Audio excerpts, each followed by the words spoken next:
আমার খাওয়া লাইফে বেস্ট কিছু খিচুড়ির মধ্যে এটাকে আমি এক নম্বরে রাখবো। এত মজার মাখা মাখা মাটন খিচুড়ি যে একবার ট্রাই করবে তার বারবার খেতে ইচ্ছে করবে, সাথে একটা মজার কাবাব। আসসালামু আলাইকুম আপুরা, কি অবস্থা সবার? I hope your all doing really well. দিন আমরা গিয়েছিলাম গুলশানে, আর কেন গিয়েছি, কোথায় গিয়েছি, ওইটার আলাদা একটা ভ্লগ আসবে।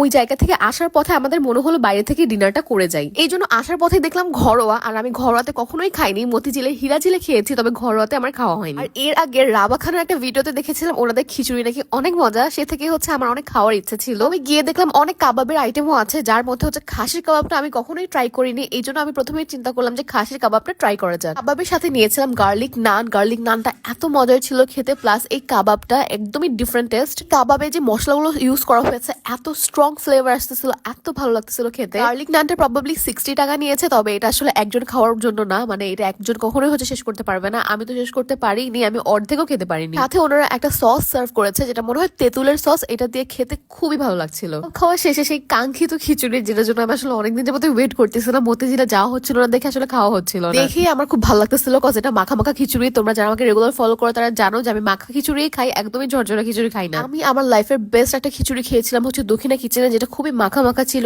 এরপরে এত মজার খিচুড়ি আমরা কোথাও পাইনি। টু বি রিয়েলি অনেস্ট, আমার ঘরোয়া খিচুড়ি খাওয়ার পর বাকি আর কোনো খিচুড়ির কথাই মনে নাই, এটা এত স্বাদের ছিল। এটা ছিল মাটন খিচুড়ি, যেখানে 2 পিস মাটন পাবা তোমরা। প্রবাবলি এটার প্রাইস 270 টাকা। আমার মুখে দেওয়ার পর এক্সপ্রেশন পুরো চেঞ্জ। আমি অনেক দিন পর বাইরে একটা ভালো খিচুড়ি খেয়েছি। সাথে ওনারা খুব সুন্দর করে সালাদটা মরিচ দিয়ে মেখে দিয়েছে। আস্ত শশা দিলে না আমার আসলে একদমই খেতে ইচ্ছে করে না, এরকম মাখা শশা খুব ভালো লাগে। এখানে প্রচুর ভিড় ছিল, এবং কেন ভিড় এটা আসলে এসে বোঝা গেছে খাওয়ার পর, কারণ প্রত্যেকটা খাবারই খুবই মজার। স্পেশালি এই খিচুড়ি খাওয়ার জন্য আমি এখানে 1000 বার যেতে রাজি। শেষে ওনাদের সুইট আইটেমেও অনেক হচ্ছে অপশন ছিল। আমরা প্রথমে নিয়েছিলাম এই দই। লাস্টবার এই দইটা আমি হচ্ছে আজিমপুরের একটা রেস্টুরেন্টে খেয়ে খুবই মজা পেয়েছিলাম। ওইটা আমি তোমাদেরকে ইনশাল্লাহ আরেকবার একটা ভ্লগে দেখাই দিব। তবে এইটা খাওয়ার পরও মনে হলো এটা অনেক মজা। ওনারা নাকি নিজেরাই দই পাতে আর কি। আর লাস্ট বার হচ্ছে যেটা আজিমপুরে খেয়েছি ওনারাও নিজেরাই দই পাতে, তো এই জন্যই মনে হয় এত মজা খেতে আর কি। তারপর আমি ফালুদাও নিয়েছিলাম। মিষ্টির পরিমাণ কম থাকার কারণে এটা আমার কাছে বেস্ট লেগেছে, কজ আমি অতিরিক্ত মিষ্টি খেতে পারি না আর কি। আর এই ফালুদাতে অনেক অনেক বাদাম ভেজে দিয়েছে, এটা বাইতে একদম ক্রাঞ্চি বাদাম তোমার দাঁতের নিচে পড়বে, আর এটা এত মজা লাগবে খেতে।